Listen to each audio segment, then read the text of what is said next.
Hello friends, welcome back to my channel. Friends, पिछली video के अंदर हमने बात की थी यूआरआई के बारे में। इसी तरीके से हमने W3 के बारे में बात की थी, जिसे कि हम वर्ल्ड वाइड वेब कहते हैं। इसी के साथ में हमने बात की थी कि वेबसाइट्स क्या होती है, वेब पेजेस क्या होते हैं, वेब सर्वर क्या होता है, ये किस तरीके से आपस में एक दूसरे से इंटर रिलेटेड होते हैं। सो फ्रेंड्स, अगर अभी तक आपने मेरी पिछली वाली वीडियो नहीं देखी है तो पहले जाकर के उस वीडियो को ज़रूर देख लीजिए। और अगर अभी तक आपने मेरे चैनल को सब्सक्राइब नहीं किया है तो प्लीज़ सब्सक्राइब कर दीजिए और वीडियोज़ को लाइक और शेयर करना ना भूलें। आज की वीडियो के अंदर हम बात करने वाले हैं कि इंटरनेट और www इन दोनों के बीच का क्या डिफरेंस है और ये किस तरीके से वर्क करती है। फर्स्ट हम बात करते हैं कि इंटरनेट और W3 दोनों के बीच का क्या डिफरेंस है। इंटरनेट जो कि एक तरीके से वर्ल्ड वाइड नेटवर्क होता है of devices like computers, laptops, tablets and etcetera. Internet क्या होता है, जैसा कि हम जानते हैं ये कलेक्शन ऑफ नेटवर्क्स होता है, यानी नेटवर्क्स ऑफ नेटवर्क भी हम एक तरीके से कह सकते हैं, जिसके अंदर मल्टीपल नेटवर्क को जब आपस में एक दूसरे से कनेक्ट कर दिया जाता है तो वो इंटरनेट कहलाता है। इसीलिए इसे हम एक तरीके से वर्ल्ड वाइड नेटवर्क भी कहते हैं, जिसके अंदर डिफरेंट टाइप के डिवाइसेस आपस में एक दूसरे के साथ में कनेक्टेड होते हैं। वो कंप्यूटर्स भी हो सकते हैं, लैपटॉप्स भी हो सकते हैं, टैबलेट्स भी हो सकते हैं। It enables user to send email to other users and chat with them online. ये एक तरीके से क्या काम में आता है, जो भी यूज़र्स होते हैं वो ईमेल्स को दूसरे यूज़र्स को सेंड कर सकते हैं एक डिवाइस से दूसरे डिवाइस तक। इसी तरीके से वो चैटिंग कर सकते हैं, मैसेजिंग के लिए यूज़ में आता है। अगर आप कोई भी ऑनलाइन वर्क कर रहे हैं, जैसे ऑनलाइन बिजनेस कर रहे हैं, ट्रेडिंग कर रहे हैं, ऑनलाइन जितने भी ट्रांजेक्शन्स हो रहे हैं, ऑनलाइन शॉपिंग हो रही है, जितने भी ऑनलाइन वर्क्स किए जाते हैं, चाहे वो एजुकेशन से रिलेटेड हो या एंटरटेनमेंट से रिलेटेड हो, वो सारे काम इंटरनेट के थ्रू परफॉर्म किए जाते हैं। तो ये एक तरीके से जो भी इंफॉर्मेशन होती है उसको सेंड करने के लिए, रिसीव करने के लिए यूज़ में आता है।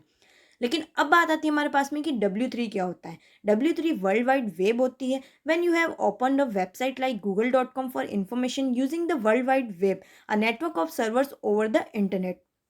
बेसिकली W3 एक तरीके से हम इंफॉर्मेशन सिस्टम भी कह सकते हैं, जो कि इंटरनेट के ऊपर अवेलेबल होता है, जो कि एक तरीके से कलेक्शन ऑफ वेबसाइट्स होती है, जिसके अंदर वेब पेजेस का कलेक्शन होता है, जो कि वेब सर्वर के ऊपर स्टोर रहती है। ये W3 जैसे कि हमने डाला है www.google.com, तो इसका यूज़ करते हुए हम कोई भी इंफॉर्मेशन को एक्सेस कर सकते हैं वर्ल्ड वाइड वेब से, और जिसके लिए हमें इंटरनेट की ज़रूरत होती है। यानी W3 से जो भी डेटा को एक्सेस करना है, उस डेटा को एक्सेस करने के लिए हमें इंटरनेट की ज़रूरत होती है। ये एक तरीके से क्लाइंट सर्वर आर्किटेक्चर के ऊपर वर्क करता है। अब ये क्लाइंट सर्वर आर्किटेक्चर के ऊपर किस तरीके से वर्क करता है, जैसा कि हम यहाँ पे देख सकते हैं, ये हमारे पास में वेब ब्राउज़र है।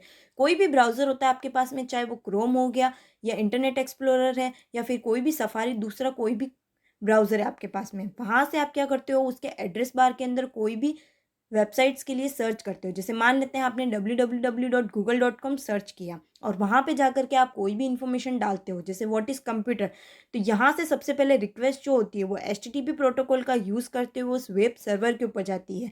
वेब सर्वर जहाँ पे जितना भी कलेक्शन ऑफ वेबसाइट्स होती है और उनकी जो भी इन्फॉर्मेशन होती है जो कि वेब पेजेस के अंदर होती है, वो सारा डेटा वेब सर्वर के ऊपर स्टोर रहता है। यहाँ से एचटीटीपी के थ्रू क्लाइंट से सर्वर तक रिक्वेस्ट की जाती है। सर्वर जैसे इस रिक्वेस्ट को एक्सेप्ट करता है और चेक करता है, उस पर्टिकुलर कंटेंट से रिलेटेड जितनी भी इंफॉर्मेशन होती है, उस इंफॉर्मेशन को एचटीटीपी प्रोटोकॉल का यूज़ करते हुए ही वेब ब्राउज़र तक वापस से दे दिया जाता है, जिसको आप एक तरीके से एक्सेसिंग भी बोल सकते हो। यानी क्लाइंट की तरफ से सर्वर तक रिक्वेस्ट की जाती है और सर्वर उसका रेस्पॉन्स देता है, जो भी इंफॉर्मेशन होती है वो यूज़र तक अवेलेबल करवा देता है।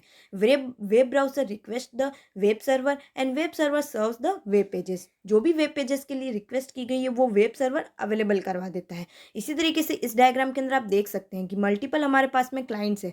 जैसे हमारे पास में लोकल कंप्यूटर है, जैसे डेस्कटॉप हो गया, पीसी हो गया, लैपटॉप हो गया, तो इधर से क्या हो रहा है, एचटीटीपी रिक्वेस्ट की जाती है। जो भी एचटीटीपी रिक्वेस्ट होती है वो इंटरनेट का यूज़ करते हुए हमारे वेब सर्वर तक पहुंचती है, और यहाँ पे सर्वर जो होता है वो इस रिक्वेस्ट को एक्सेप्ट करता है और उसके जो भी डेटाबेस होता है वहाँ से इस डेटा को लेकर के एचटीएमएल रिस्पॉन्स की तरह जो है क्लाइंट्स तक ट्रांसमिट कर देता है। यानी डिफरेंट टाइप के जो क्लाइंट्स होते हैं वहाँ तक इन्फॉर्मेशन अवेलेबल कर दी जाती है, और इसी को हम क्या कहते हैं, एचटीएमएल रेस्पॉन्स कहते हैं। तो ये बात होती है हमारे पास में कि क्लाइंट और सर्वर आर्किटेक्चर जो है वो किस तरीके से वर्क करता है। तो फ्रेंड्स, आपको ये चीज़ तो पता चल चुकी होगी कि इंटरनेट और W3 के अंदर डिफरेंस क्या है। इंटरनेट का यूज़ करते हुए ही हम W3 से जो भी इंफॉर्मेशन होती है उनको एक्सेस करते हैं, और इंटरनेट जो है ये जो भी डेटा ट्रांसमिशन होता है, जितनी भी मैसेजिंग होती है, जितने भी ऑनलाइन वर्क होते हैं, वो इंटरनेट के थ्रू ही कंप्लीट होते हैं। इसीलिए इसे हम कहते हैं वर्ल्ड वाइड नेटवर्क और इसे हम कहते हैं वर्ल्ड वाइड वेब।